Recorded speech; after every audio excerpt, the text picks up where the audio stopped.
Welcome to Vacuum Wars, and to our review of the brand new flagship upright corded vacuum from Shark, the Shark Stratos powered liftaway. We put it through all kinds of tests this week and compared its specs and features with other Sharks as well as competitors from other brands. I was pretty impressed with the Stratos overall, and in this video I'll explain why. So links in the description, and let's get started. Starting off with the pros, let's talk about its power. Shark is marketing the Stratos as having the strongest suction of any upright vacuum on the market. We were able to confirm in our tests that it did have a ton of suction power, as well as airflow at the hose, wand, and at the head. It also had much higher than average unsealed suction numbers, and it did incredibly well with the crevice pickup test. Basically, there's no question that it's one of the most powerful vacuums we've ever tested, and you can manage that suction pretty well with its 3-level adjustment on the handle. It was, however, pretty close to the same suction and airflow numbers we saw with the previous top-of-the-line Shark, the Shark Vertex.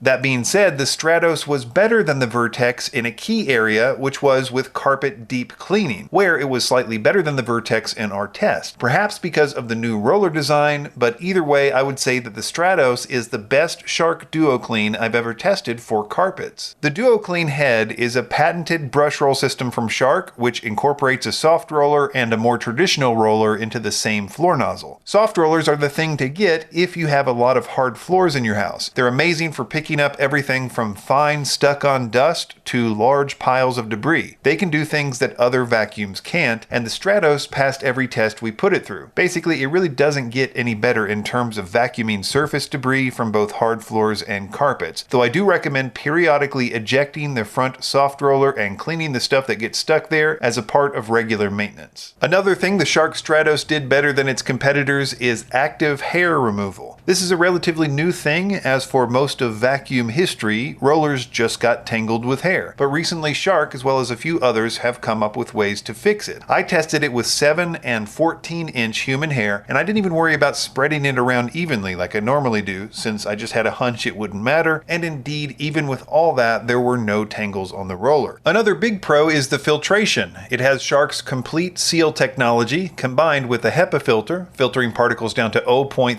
microns, which prevents the stuff you vacuum up from circulating in your house again. It's a real problem, mostly with cheaper vacuums, but the Shark Stratos and most premium Sharks have solved it. It's a powered liftaway, which means it can be used in a variety of ways. With a few clicks, you can remove the wand for picking up large debris on the floor or for above floor cleaning. You can do the same with just the handle to use with attachments. The powered liftaway in its name means you can remove the canister while the vacuum head is still powered. So you can use it like a stick vacuum if you wanted to, like for getting under furniture or other hard to reach places. The Shark Stratos has a very accurate swivel. It's weighted just right to make pinpoint movements on hard floors. I suppose the tools that it came with were a pro as well. They were more or less standard except for the under appliance wand, but I suspect that the attachment set will vary greatly depending on which package you choose or retailer you buy it from. The final pros I'll mention are the LED lights, which I consider a must on premium vacuums these days, as well as the bin design, which though it has the same basic capacity as the Vertex, it still has that open design which makes it so easy to keep clean and free of clogs. Moving on to the cons. One new thing for Shark is the Odor Eliminator cartridge. This comes in a sealed pouch and attaches to the floor head, where it uses the suction to process and deodorize air. I did notice it smelling very strong, which I don't think it's even supposed to smell strong as it's an odor neutralizer, but the reason I have it here in the con section is that Shark says it needs to be replaced every 6 months, which to me is just another thing to remember to do. It will run just as well if you don't replace it, so it's not that big of a deal, and maybe it's just me, and other people will love this idea and it'll be the next big thing, but I'm just kind of skeptical of its worth. Though it's similar in weight to the Vertex, I still consider it to be on the heavy side, but if you want a vacuum with this much power, there is going to be a trade-off with weight, and all things considered, it's still lighter than a lot of other premium uprights that have a lot of power. Another con is the price. It's Shark's most expensive upright vacuum right now, and though it's less than some of its flagship competitors from other brands, it's still a lot of money. All that said, I consider the Shark Stratos to be worth it. It's at the razor's edge of upright vacuum technology with tremendous power, and it's approaching perfection with its pickup on both hard floors and carpet. People with mostly hard floors in their home will really love the Shark Stratos because of that Duo Clean floor head, but as I said, it's also the best Shark Duo Clean for carpets as well. Its versatility is important. The high suction and sturdy hardware means that it can be used for industrial industrial things like car vacuuming as well, so there's a lot of value here and I highly recommend it. Links in the description, and be sure to subscribe to Vacuum Wars before you leave. Thanks for watching.